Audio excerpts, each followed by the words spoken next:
समस्त अभिभावक मानंको प्रणाम।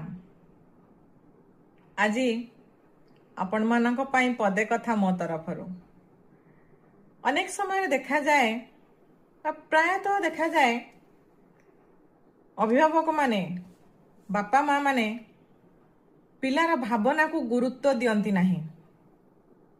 तू किछि जानिनु कही ता भावना को एड़े दे थांती।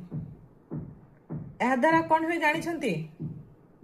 पिला निज मन कथा से आउ कही पारेनी बापा माँ का आगरे। ता मनर भावना को से निज मन भितर ही चापी रखी थाए। एहा द्वारा कौन हुए ना पिला धीरे धीरे उदास हो जाए। तेणु पिलार भावना को सम्मान दियंतु, विचार करंतु। सबुबेले पिला को तू किछि जानिनु कही तार भावना को एड़ाई दियंतु नहीं।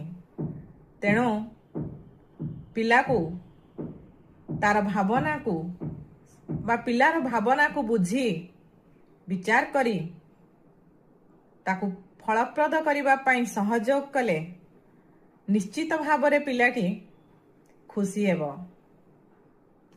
पुणी थरे प्रणाम जणाउछि मोर अभिभावक मानंकु।